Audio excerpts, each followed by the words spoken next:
morning. My name is B. Ang, and I thank you both for appointing me as your mediator. I appreciate your taking the time and trouble out of your busy schedule to attend this session, and I welcome your ideas and encourage you to participate wholeheartedly in this process.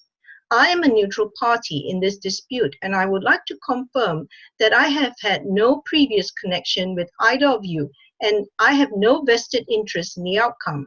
I've been a mediator for 3 years now, but I'm not here to provide advice or make decisions, but to help you reach a resolution to your dispute. Even if we cannot agree on everything, anything we can agree on can reduce the number of issues.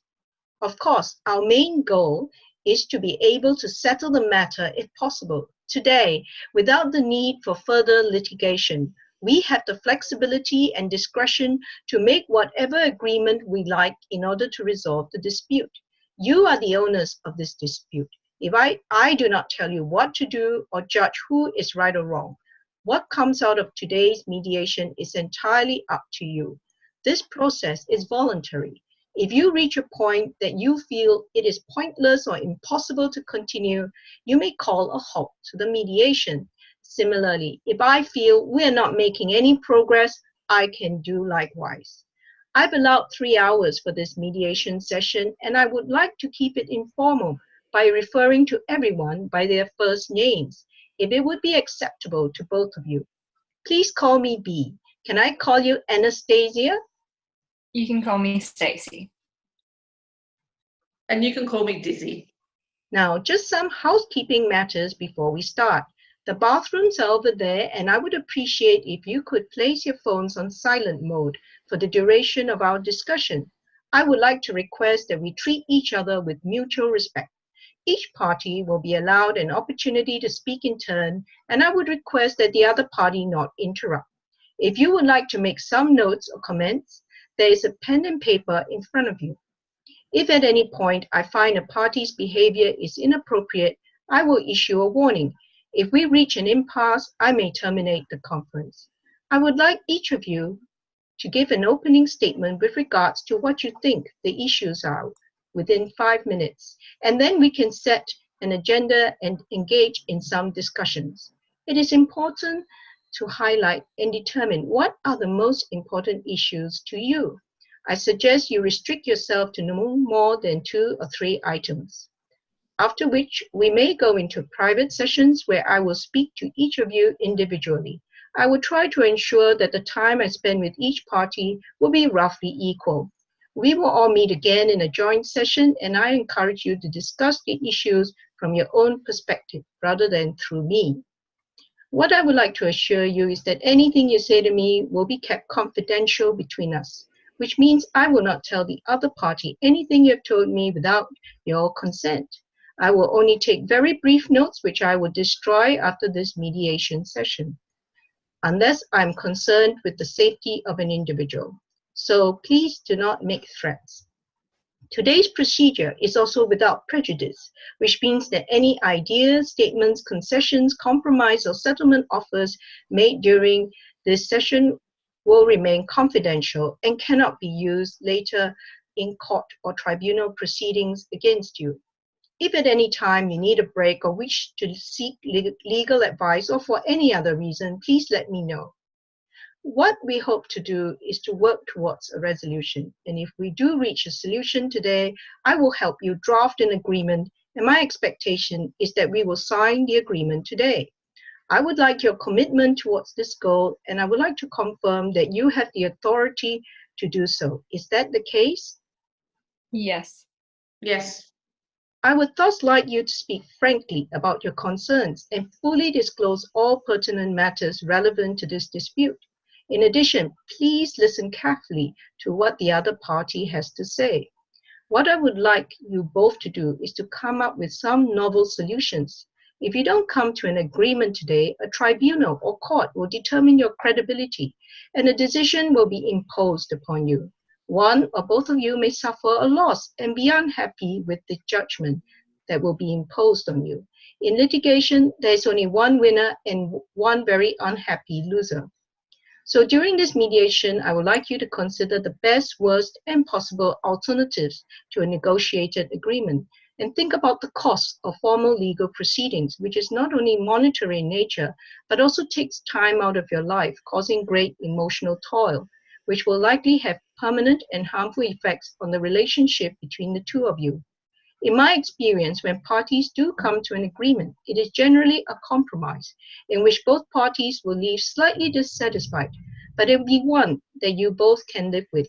To start, I will hear from you first, Dizzy, and then I will ask Stacy to keep quiet and take some notes. You will then have a chance to reply, after which we will all join together to set an agenda. Okay, well, I left home at 17 and I've had a hard life and I never went beyond year 12. I know a lot of it was my fault. I did fall in with the wrong company and I developed a drug and alcohol addiction. Currently, I'm trying to turn my life around. I have left my abusive partner and have successfully stopped drinking and taking drugs.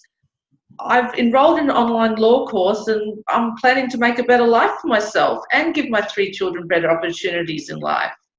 It's difficult for me to work while studying and looking after the kids, and I have no choice but to depend on Centrelink payments at the moment. I have been in contact with Mother and she believes that I have truly turned over a new leaf this time, and I know she would have wanted to help me. I'm a daughter too. I deserve a greater share of the estate. I'm not being greedy, but I need enough money to buy a house for myself and the kids and to pay for the law course. I need to do this. It will be my one chance to turn my life around for the better. The small monthly payments is barely more than what Centrelink pays and will not allow me to even place a down payment on the house. You've always been a bully and loved to control me since we were kids. You were always jealous that I was mother and father's favourite, and I can't believe that I've totally been shut out of the company. I've always had a green thumb and used to work in the business since I was a kid. I'm sure that Mother intended for me to have more money and greater control of that money, and you're the reason the will is the way it is. You have poisoned her against me. Even if not for myself, I need to fight for a better life for my kids. You're one to talk. Mother and I have helped you over and over, paying your debts, rescuing you from whatever hole your bad decisions have landed you in. Remember the number of times you've been to rehab? What is so different now? Although the estate may sound a lot, most of the money is tied up in the business and the house. There's only so much cash around. Anyway, I've been the one putting in the hard yards, looking after the business and taking care of Mother while you've been off on your travels, wasting your life away on drugs and alcohol and bad choices. Who spent sleepless nights outside the ICU or drove her to endless doctor's appointments? You weren't here and you really don't deserve a single penny.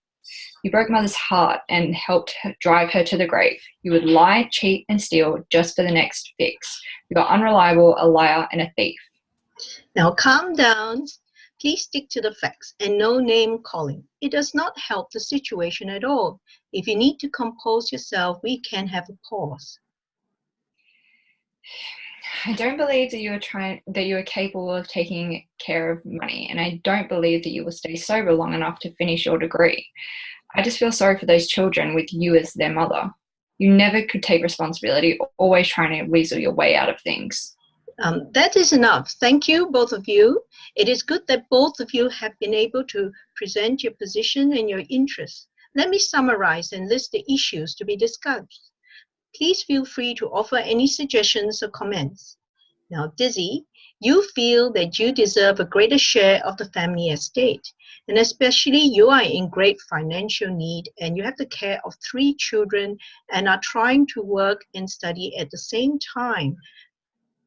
Stacy, you feel that Dizzy has received a fair share of her money and that it should not be given as a lump sum as she is unable to look after that money, and you fear that she will relapse into her addictions and spend it on drugs and alcohol or be swindled out of the money by her poor choice in men.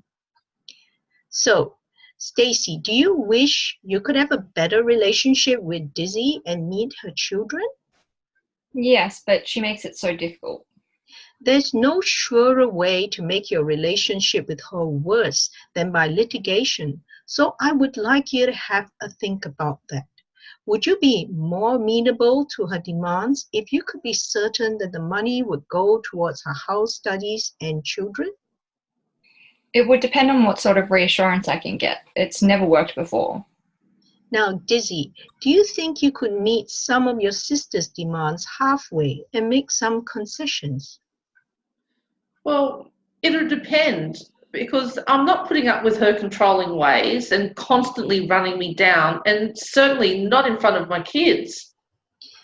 All right, the issues as I see them are, firstly, the sibling relationship and relationship with the children, the amount of money Dizzy should get and how it should be given to her, and how can Dizzy in turn show that she has turned her life around and is now striving to be a hardworking and responsible adult.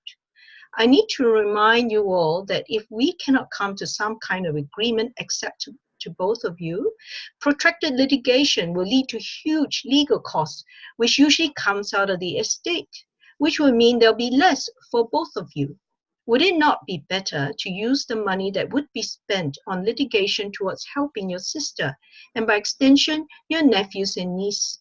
So let us start with the elephant in the room, your relationship as siblings. How would you like to see that relationship going forward? Well, I would like our relationship to improve. We were close as kids till that nasty Cinderella came along. And I'm sorry for everything that has happened in the past. As part of the 12-step program, I'm trying to make amends for all the hurt and wrongs I've caused in the past. It's too late for Mother, though. I hope I convinced her at the end that I have changed. One of her last wishes is that we should try to repair our relationship. Wouldn't you like to meet my kids? I would, and I wish our relationship was better, but I, with all the water that has flowed under the bridge, am not sure that it's possible. How do I know that you will keep it up? I don't want to be disappointed again.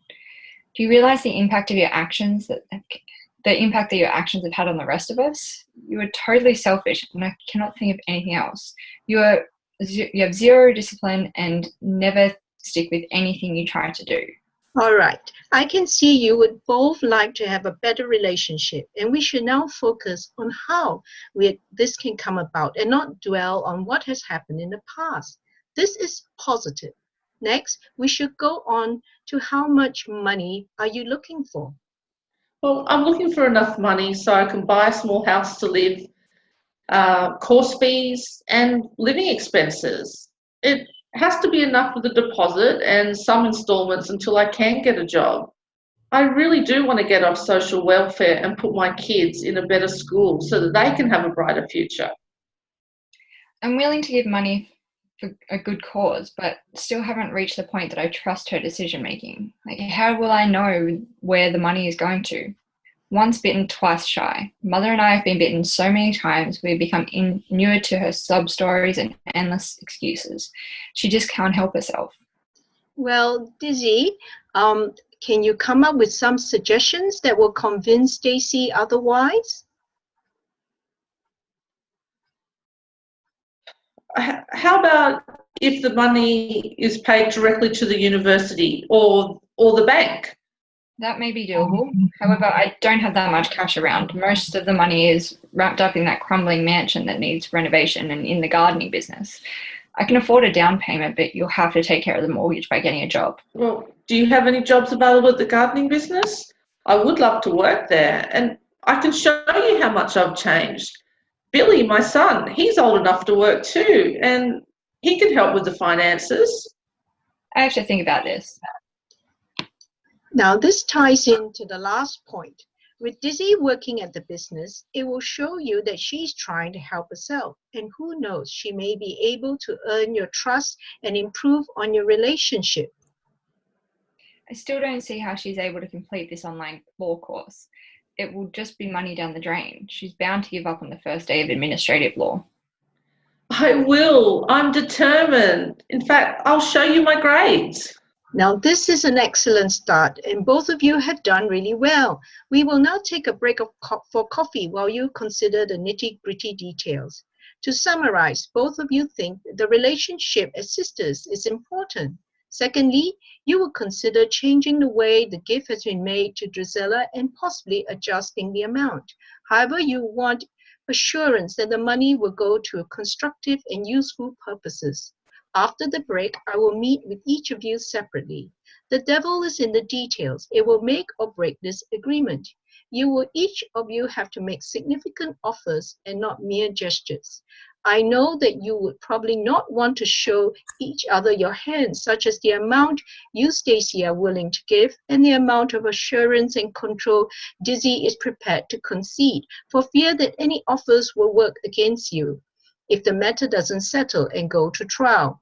This is why I will now have a private session with each of you to discuss the terms and work out the details and logistics before we meet again to present offers to the other party. Rest assured that anything you tell me privately will not be revealed to the other party without your consent and cannot be used in court. I feel optimistic, and if we can work out the details of a satisfactory agreement which we can then put to paper and sign. Even if we cannot agree, we can settle most of them. And the number of issues will be narrowed further at further mediation or trial. Thank you, both of you, for a huge, genuine effort.